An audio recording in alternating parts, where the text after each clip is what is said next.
Di tengah geliat pembangunan desa yang kian dinamis, muncul sebuah pertanyaan yang menggema di ruang-ruang diskusi pemerintahan desa. Benarkah dana desa kini dilarang untuk mendukung kegiatan KDMP? Pertanyaan ini bukan sekadar wacana, melainkan refleksi dari kegelisahan nyata yang dirasakan oleh para pelaksana pemerintahan di tingkat akar rumput. Pemerintah desa, sebagai ujung tombak pembangunan nasional, selama ini bergerak berdasarkan semangat kepatuhan terhadap regulasi, sekaligus loyalitas terhadap arah kebijakan pemerintah pusat, dukungan terhadap KDMP, baik melalui pengurukan lahan, perataan lokasi, hingga persiapan fasilitas awal dilakukan bukan tanpa dasar, melainkan sebagai bentuk respons atas program yang diyakini membawa manfaat bagi masyarakat. Namun demikian, ketika kemudian muncul isu bahwa dana desa tidak diperkenankan untuk mendukung kegiatan tersebut, timbul pertanyaan mendasar.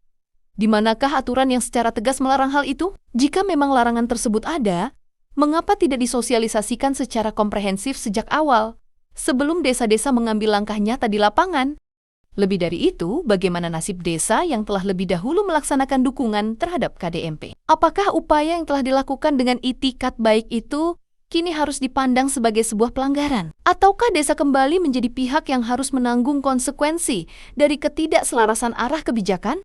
Dalam situasi ini, pemerintah desa seolah dihadapkan pada dilema, di satu sisi didorong untuk proaktif dan mendukung program strategis. Namun di sisi lain dihadapkan pada ketidakjelasan regulasi yang berubah tanpa kepastian. Sebuah kondisi yang secara halus menggambarkan adanya jarak komunikasi antara perumus kebijakan di pusat dengan pelaksana di daerah.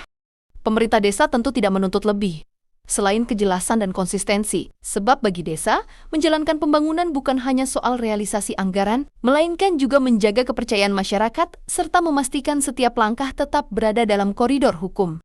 Oleh karena itu, menjadi harapan bersama agar pemerintah pusat dapat memberikan penjelasan yang lugas, terbuka, dan tidak multitafsir. Karena pada akhirnya, desa bukanlah sekadar pelaksana kebijakan, melainkan mitra strategis yang seharusnya diajak berjalan searah, bukan dibiarkan menebak arah di tengah perjalanan.